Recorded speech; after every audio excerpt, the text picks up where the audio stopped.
Guys, कहा जाता है कि कुछ घर सिर्फ ईंट और पत्थरों के नहीं बने होते, बल्कि वो अपने अंदर बीते हुए समय की यादें, कुछ राज और कभी कभी कुछ ऐसी परछाइयों को छुपाए रखते हैं जो बरसों बाद भी उस घर का पीछा नहीं छोड़ती।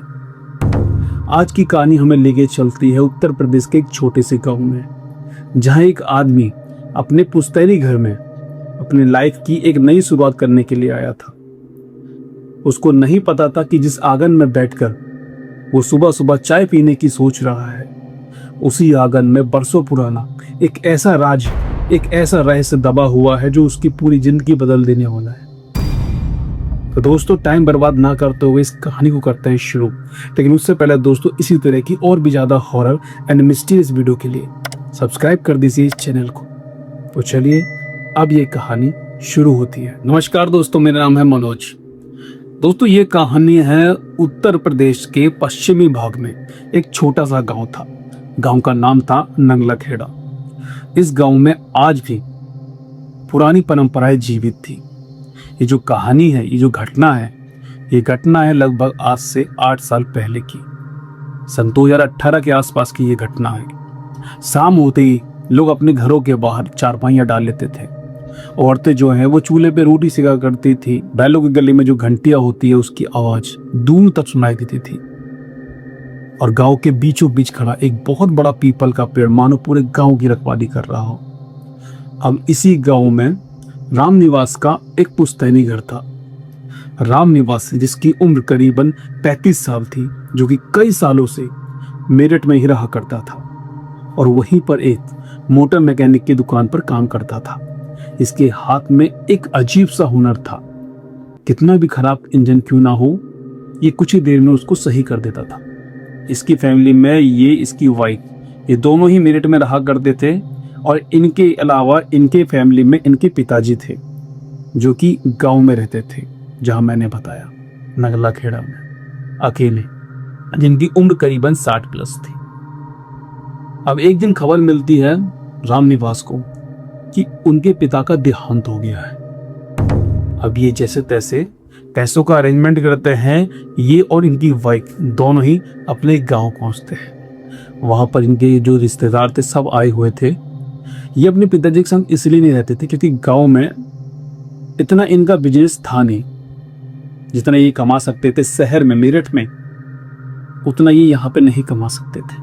और इनकी माँ के देहांत के बाद इनका मन वैसे भी गांव में नहीं लगता था, जिस वजह से ये मेरठ चले गए थे, वहीं जॉब करते थे और अपनी वाइफ के साथ वहीं रहा करते थे। हालांकि ये महीने में एक बार जरूर अपने पिताजी से मिलने आया करते थे, लेकिन पिछले 2-3 महीनों से ये अपने पिताजी से नहीं मिलने आए थे, काम की वजह से। काम ज्यादा था। अब जब उनके पिताजी का अंतिम संस्कार होता है, सारे जो रिश्तेदार थे वो जाने लगते हैं, तो उनमें से जो इसके चाचा थे वो इससे बोलते हैं कि बेटा, शहरों में कहाँ भटकेगा, वहाँ किराए में रहने से अच्छा है कि तू अपने इस घर में रह। यही गांव में एक छोटी मोटी दुकान खोल ले। जो दुकान वहाँ करता है वो यहाँ भी कर सकता है, क्योंकि तेरे पिताजी के बाद इस घर में अब कौन रहेगा। ये घर तो बेकार हो जाएगा, खंडर बन जाएगा। तब इसको लगता है कि हाँ, शायद चाचा ठीक कह रहे हैं। अब इस बारे में ये अपनी वाइफ से बात करता है, कमला से। कमला को ये बताता है कि शहर में रेंट पे रहने से अच्छा है कि क्यों ना हम इसी घर में रहते हैं, इसी गांव में रहते हैं। किराया भी देना नहीं पड़ेगा और यहीं में रोड साइड में एक दुकान खोल लूंगा, हमारा अच्छा गुजारा हो जाएगा। अब कमला भी मान जाती है। ये लोग मेरठ जाते हैं। मेरठ से अपना सारा सामान लाकर इस घर में शिफ्ट हो जाता है हमेशा के लिए। ये जो घर था ये काफी बड़ा था और इसके बीच में एक बहुत बड़ा आंगन था। ईंटों और मिट्टी का बना हुआ ये घर था। ये लोग यहाँ पर शिफ्ट हो गए थे। अब शुरुआती दिनों में सब कुछ ठीक रहता है। राम निवास भी गांव के बाहर सड़क के किनारे अपनी एक छोटी सी मैकेनिक की दुकान खोल लेता है, जो कि ठीक ठाक चल रही थी और इनका जीवन बहुत अच्छे से बीत रहा था। और फिर एक रात, सावन का महीना था, बाहर हल्की हल्की बारिश हो रही थी। कमला जो है वो अपनी रसोई में थी और रसोई का काम निपटा रही थी रात के समय। अब इसको आंगन से किसी के पायल की आवाज आती है, बहुत हल्की। अब ये सोचती है शायद पड़ोस की कोई औरत आई होगी। कि जैसे दरवाजा खोलती है तो पूरा आंगन खाली था। बाहर कोई भी नहीं था, हल्की हल्की बारिश हो रही थी बस। अब इसको लगता है शायद इसका भ्रम होगा, लेकिन अगली रात करीबन 12 बजे फिर से वही आवाज आती है, और इस बार आवाज थोड़ी तेज थी। ऐसा लग रहा था कि मानो कोई औरत नंगे पांव उस आंगन में चक्कर लगा रही हो। अब कमला की आंख खुल जाती है, लेकिन जो रामनिवास था वो अभी भी सो रहा था, क्योंकि वो दिन भर बहुत मेहनत का काम करता था, तो रात में उसको बहुत गहरी नींद आई थी। अब कमला भी यहाँ पर उसकी नींद को खराब नहीं करती, वो खुद उठती है बिस्तर से और जाके देखती है आंगन में। जब वो दरवाजा खोलती है तो पूरा आंगन खाली था, कोई भी नहीं था। लेकिन वो आवाज बिल्कुल साफ साफ कमला के कानों में आई थी कि कोई तो है बाहर चल रहा है, क्योंकि पायल की आवाज बहुत तेज थी। कमला थोड़ी डर जाती है, वो दरवाजे को बंद करती है, वापस आके सो जाती है। अब ये जो घटना है ना, पायल की आवाज, ये हर रात होने लगी थी। क्योंकि रामनिवास बहुत गहरी नींद में होता था, तो उसको ये आवाज कभी नहीं आती थी, सिर्फ कमला को ये आवाज सुनाई देती थी। अब एक रात की बात है, 12 बजने वाले थे। रामनिवास सो चुका था, लेकिन कमला को नींद नहीं आई थी, क्योंकि उसे पता था कि 12 बजने वाले हैं, फिर से वही आवाज आएगी। और उस आवाज को सुनने के बाद इसकी नींद वैसे भी खुलने वाली थी, तो उस रात उसको नींद ही नहीं आ रही होती है। लेकिन उस रात 1 बज जाता है, अब कोई पायल की आवाज नहीं आती। अब इसको लगता है कि शायद अभी तक जो भी इसको वो आवाज आई, शायद इसका भ्रम ही होगा। अब ये जैसे ही सोने वाली होती है, तभी इसको इस बार घर के बाहर से आंगन की तरफ से किसी औरत के रोने की आवाज आती है। और उस रात भी घर के बाहर बारिश हो रही थी। अब जब रोने की आवाज आती है, पक्का इसको यकीन हो गया कि घर के बाहर कोई ना कोई तो है आंगन में। अब उस रात जब ये दरवाजा खोलती है और आंगन में झांकती है, तो आंगन के बीचों बीच तुलसी का एक चौरा था। चौरा यानी तुलसी का पेड़ था, और चारों तरफ से जो पत्थर का बनाते हैं ना तुलसी के पेड़, आपने फिल्मों में जरूर देखा होगा, तो वो था। ये देखती है कि उसके बिल्कुल ठीक पास में एक औरत खड़ी है, लाल साड़ी में, खुले बाल है, और चेहरा जिस पर रोशनी नहीं पड़ रही है, चेहरा बिल्कुल दिखाई नहीं दे रहा, बिल्कुल अंधेरा ही था। अब ये देखने के बाद कमला की एकदम से चीख निकलती है, और तुरंत जो रामनिवास होता है उसकी आंख खुलती है, वो भाग के वहां पर आता है। अब कमला डर के मारे रोते हुए उसको जब बताती है कि सामने देखो कोई खड़ा है तुलसी के पास। रामनिवास देखता है तो वहां पर कोई भी नहीं था। अब अगली सुबह जो रामनिवास था, ये गांव के एक बहुत बुजुर्ग आदमी थे, ये उनको बुला के लाता है, जो शायद थोड़ा तंत्र मंत्र जानते थे। अब वो आदमी जैसे ही उस घर के अंदर आते हैं, तो वो बोलते हैं कि बेटा, इस आंगन को गलती से भी खोदने की कोशिश मत करना। ये गलती तुम्हारी फैमिली में कोई कर चुका है,